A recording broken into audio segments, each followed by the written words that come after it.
Coming to you from the mountain fortress of pop culture.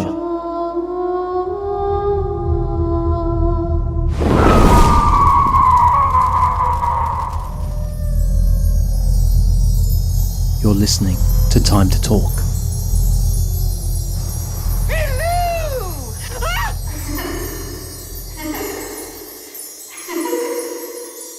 Back in 1933, Joan Crawford appeared in an ad for Coca-Cola. But in 1955, her allegiance shifted when she married, famously, Pepsi Cola chairman and CEO of the company, Alfred Steele. He died just 4 years later. But Crawford refused to give up her $60,000 a year seat on the Pepsi board, and she held that until 1973. Now, I was watching Larry King Live reruns recently as he's passed away, and so I wanted to go back and have a little bit of an explore. And I watched an extended interview with Christina Crawford. Now, it was pretty damn fascinating, I have to say, the whole way through. And Christina presented as someone who really was just giving her own version of events. She was totally honest, it seemed. But towards the end of the chat, she said something so shocking that it made me pause the video and go back to double check if I had heard what she said correctly. She makes a clear insinuation that her adoptive mother, Joan, murdered her husband, Alfred Steele. And I could have fallen off my couch. Immediately, I reached out to Joan Crawford guru Brian Johnson.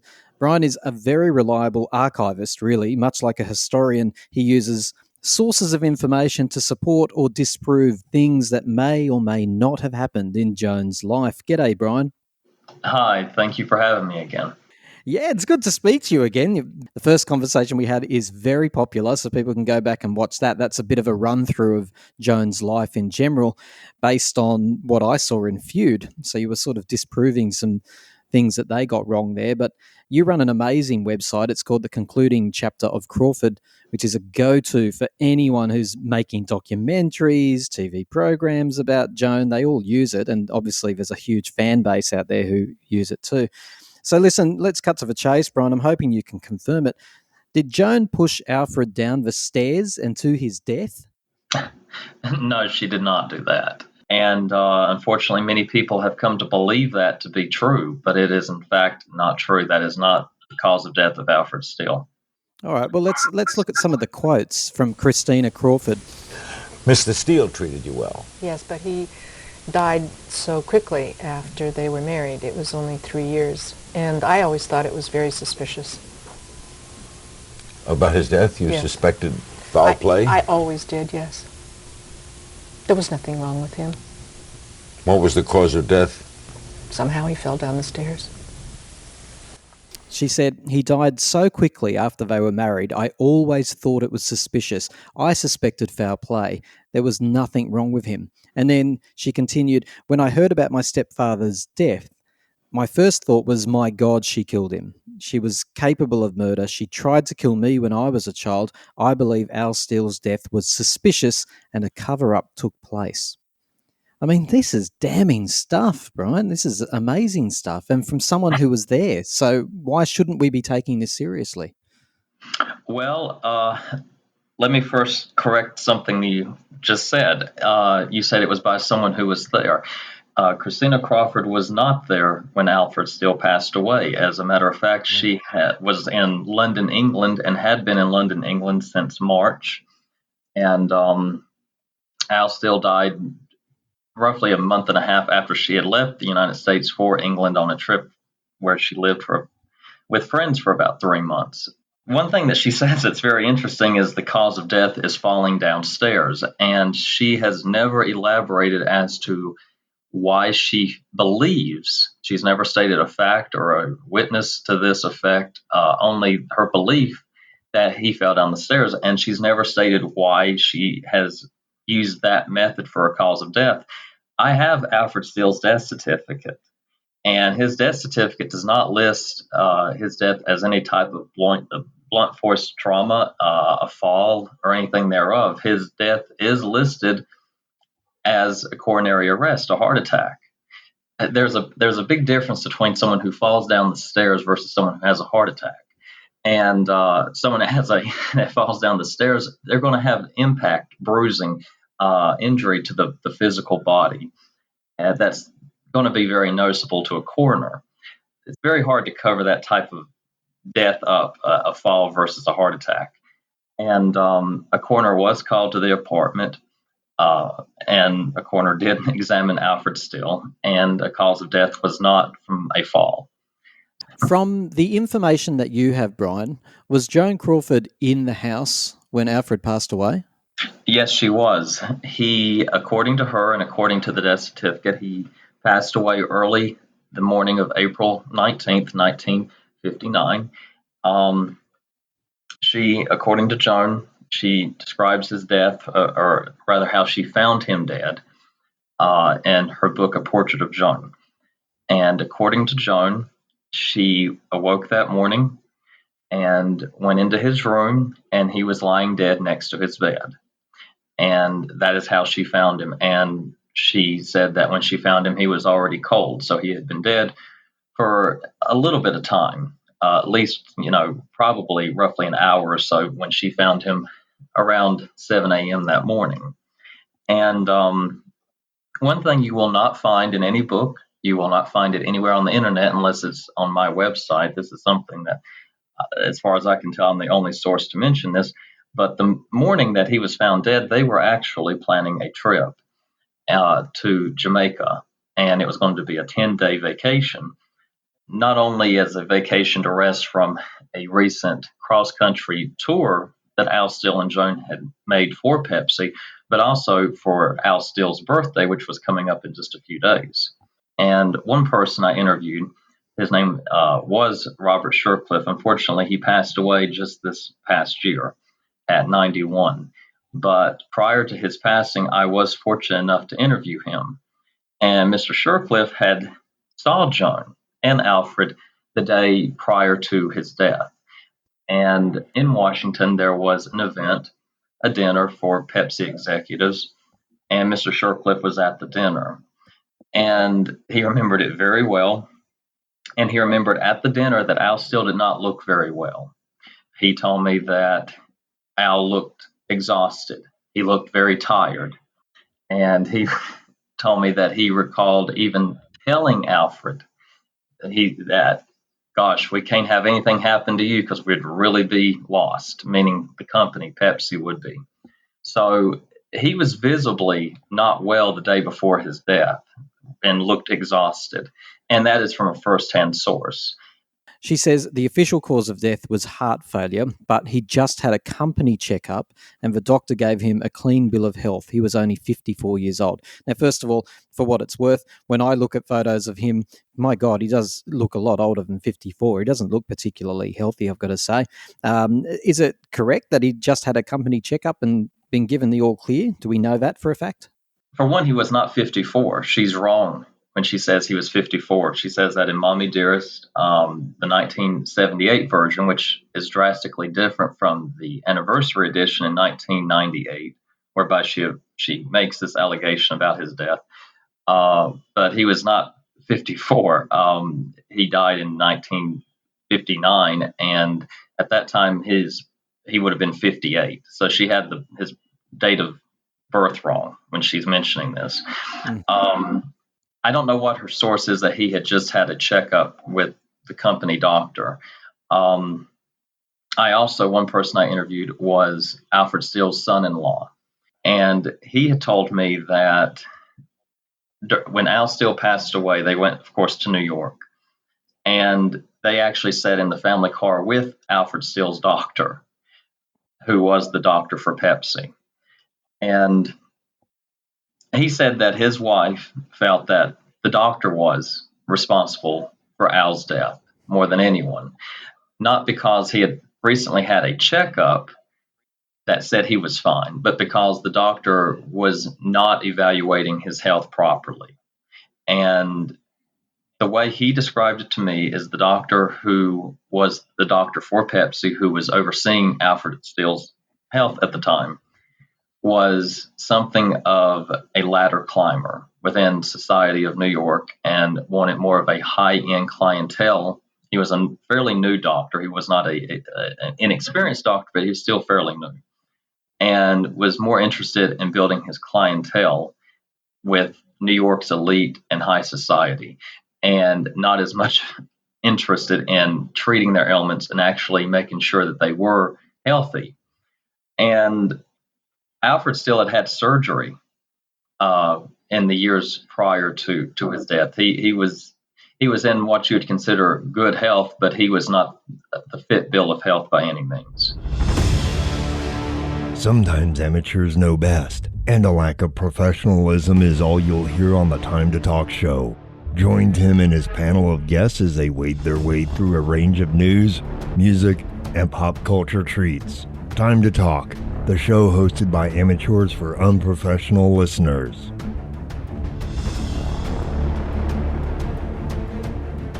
You referred to sort of motive back there, Brian. You said, they were planning things in advance, so that might, be a little clue that, she wasn't planning to do anything. Christina very much links this conversation, in the Larry King interview at least, to her own experience with Joan as an impulsively violent person who could turn on a dime and become violent over irrational things. She certainly had a violent experience with Joan, according to herself. She also says that she was physically assaulted by Joan for allegedly flirting with Alfred as well. She says that Joan was jealous of her relationship with Alfred. Is there any currency in that? I don't think that Joan was jealous of Christina in regard to her marriage and relationship with Alfred Steele. However, I would like to mention that other people I have spoken with and interviewed who were at one time friends with Christina, they terminated their friendship with her because of her behavior, have told me that Christina was extremely promiscuous, flirtatious, and was, I don't know how to say it in a very nice way, but tried to lead men on. One example, if you would like me to give you, is from a friend of Christina's. Her name was Mickey Beeman. If you look into Mommie, Dearest, you'll find her name Mickey. I don't believe it mentions her last name, but she was a friend of Christina's who Christina met at Carnegie Tech, and she terminated their friendship after Mickey and her friend, who was a male friend of hers, went to visit Christina at her New York flat, and Christina undressed in front of them, which made Mickey uncomfortable, and she ended up leaving, and her friend stayed behind with Christina. To say it very nicely, it sounds like Christina was trying to flirt her way into becoming involved with Mickey's male friend. And again, this is a first-hand source of a person who knew Christina. And from what I have read and from what people have told me in that situation, Christina had a habit of trying to lure men in. Was she trying to do this with Alfred Steele, which actually this would have taken place at the end of 1955, shortly after their marriage, Joan's marriage to Alfred Steele? And could Joan have told her, "That's my husband, get your own man"? Possibly. I would not doubt that, given what I've been told about Christina. Was Joan jealous of Christina? No, I don't think so. Okay. But in that interview, there was one thing that came across to me pure and clear. Christina did have a great fondness, affection, and respect for Alfred. She spoke about him in very kind terms. I think that one reason is you have to offset, or at least she does in her story, she has to offset Joan and Alfred Steele into such a degree that it makes Joan seem like the villain of the two. However, I have an unpublished interview with Joan and Alfred Steele from the late 50s. It was done with a reporter. It's never been published. And Alfred Steele did not have nice things to say about Christina Crawford.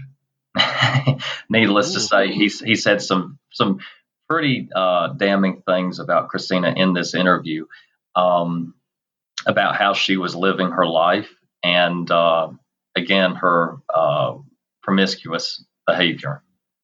we have to accept that Christina, I'm sure she even made it clear that she was not necessarily a witness to this alleged murder, of which she very clearly insinuated. However, she is looking at the situation through her own eyes. So she wasn't a witness, but she can attest to her own experiences. She recalls a number of beatings from Joan.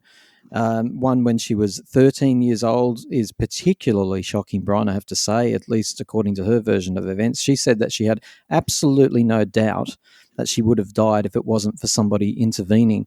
She's looked into Joan's eyes, and at the very least, she seems to believe that Joan is capable of murder. So even though she might be wrong here or doesn't have any evidence for it, she believes that Joan was capable of that. I would like to address that in regard to the instance where Christina claims Joan attempted to strangle her.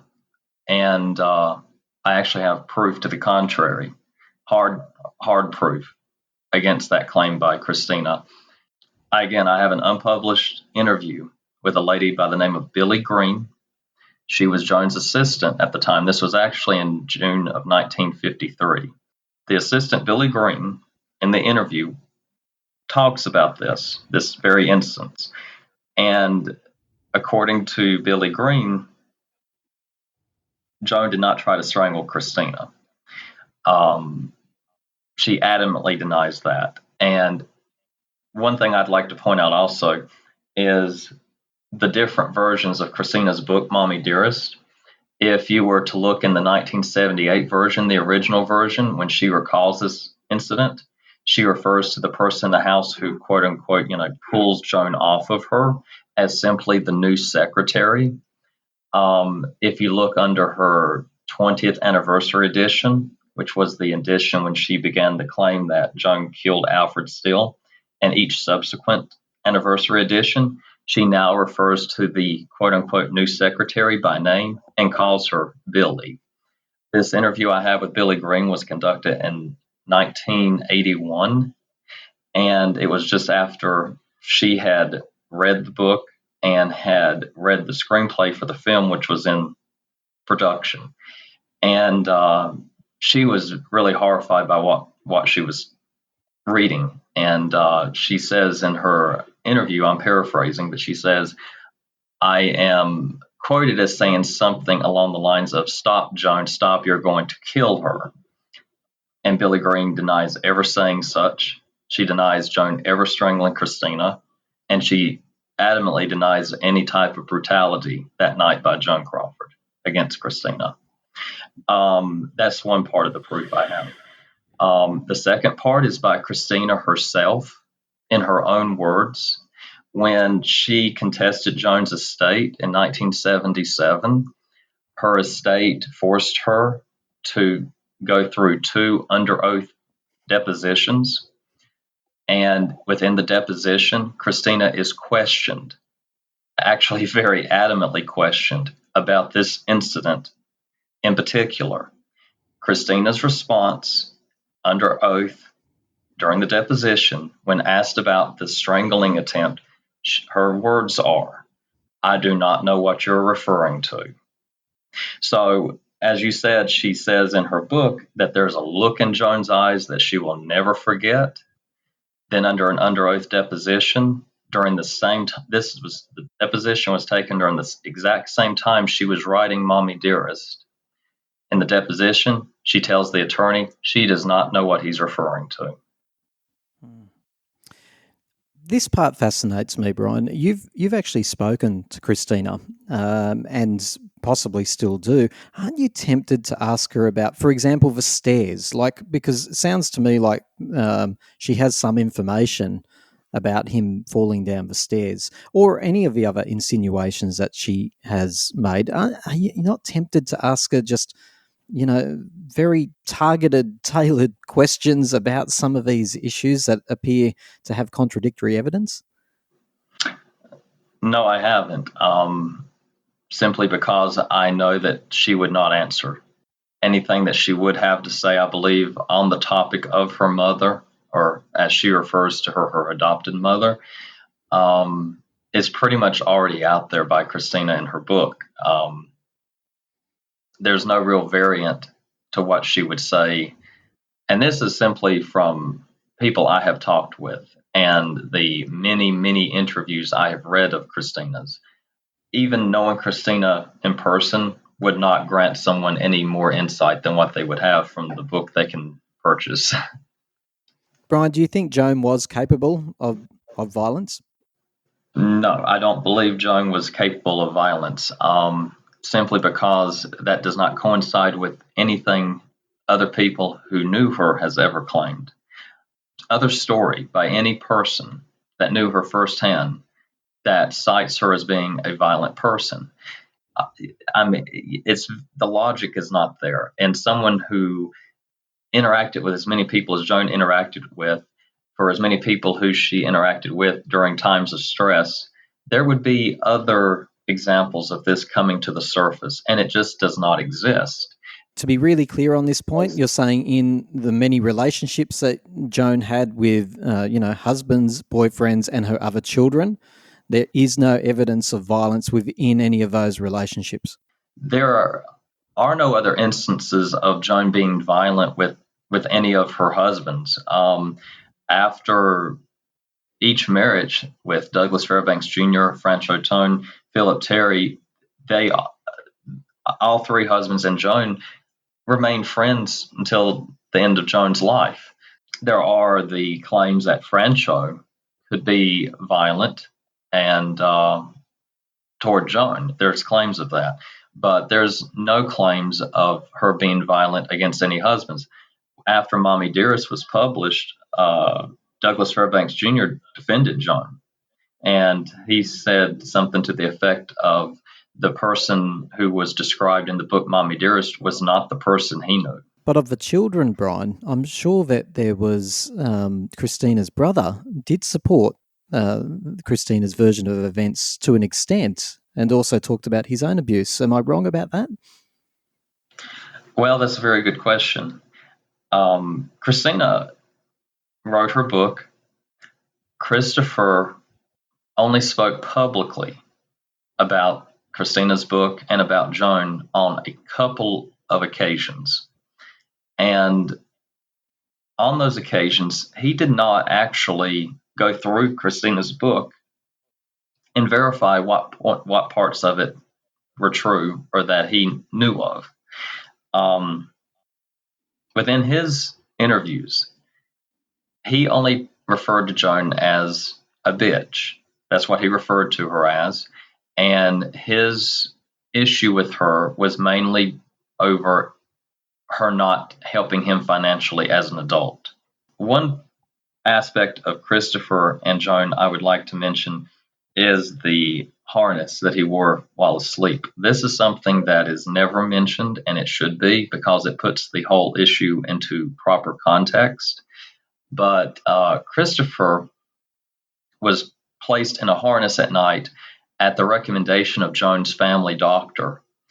I've talked with Christopher's own daughter, and what she believes her father had was attention deficit disorder, because her brother has it and her two sons have it.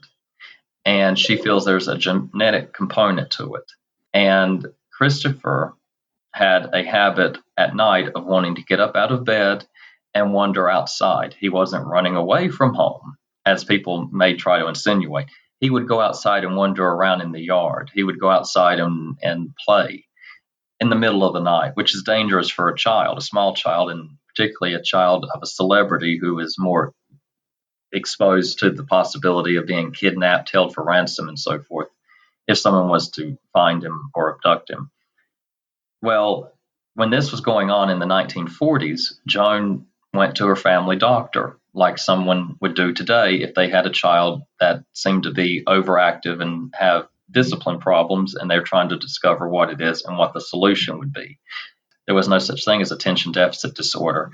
So her family doctor's recommendation to her was to put him in a harness where he could not get up out of bed, thus preventing him from going outside.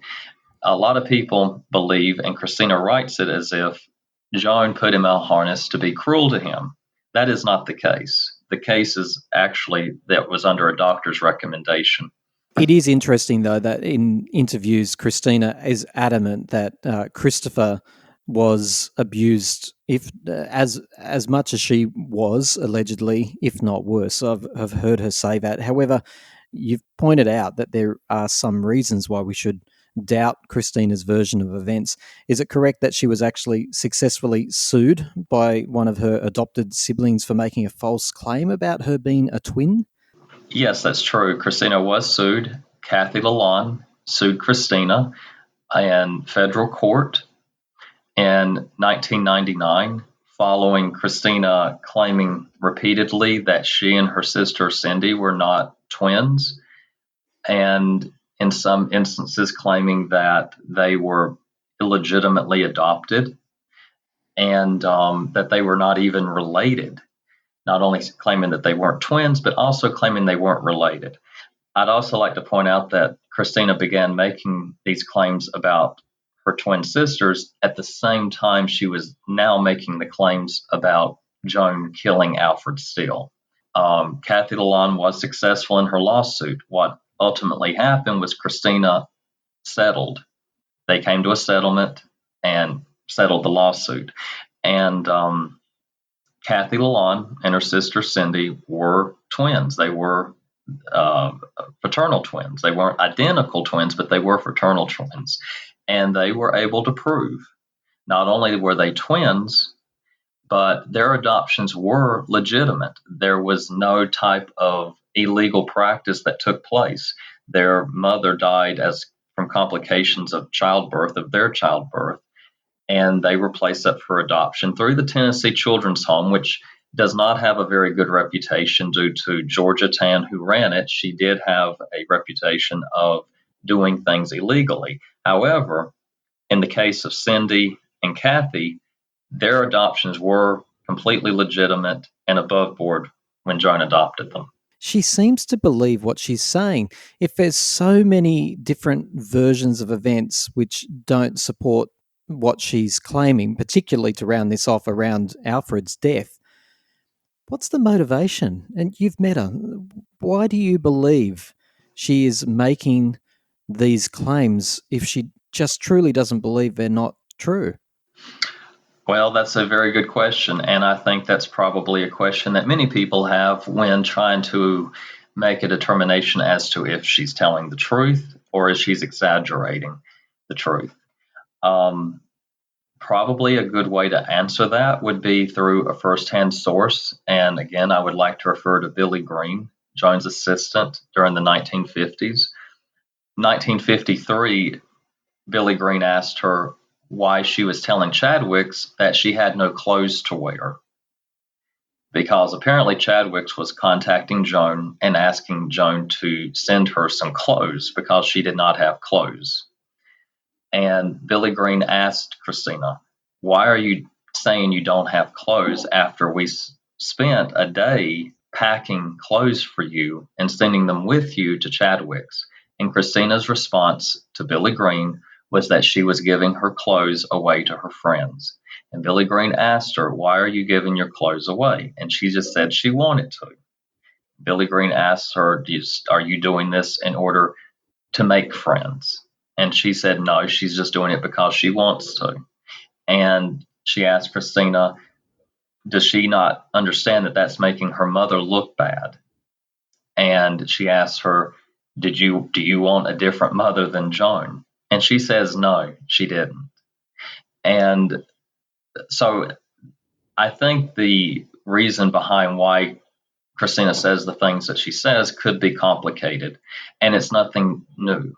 And that's what I'm trying to draw upon within reciting that story is this is something that goes back into her teenage years. There's a history of this. Christina has written several books where she is the quote unquote victim of circumstance. She is the victim of other people. Mommie, Dearest is only one.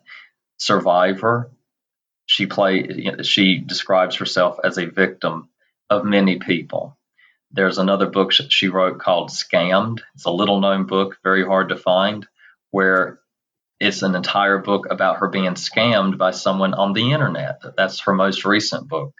So you have this person who has a history of being victimized by all of these people. And unfortunately, the books where she really describes being victimized by all of these other people who are not Joan Crawford are not as popular and well known. But when you put them all together in context to the person writing them, it comes to the surface, and a person cannot help but draw upon the inference that this is someone who seems to be a victim a lot and seems to be a victim of a lot of people. And there's a lot of coincidence within that. The interesting part, though, Brian, one of those behaviors that is classic of someone who has actually experienced abuse and trauma is pathological lying, is promiscuity. So that's the fascinating thing here. For everything you've said, and I love the way you've said it, you've supported it with evidence and accounts and sources, and I so appreciate that. But the fascinating part for me is that despite all of that, some of the behaviours that she exhibits, according to even your own account and all the other accounts that you've shared, would actually indicate that something has gone significantly wrong in her childhood. Children who are adopted who have issues emotionally due to that and can exhibit these exact same symptoms.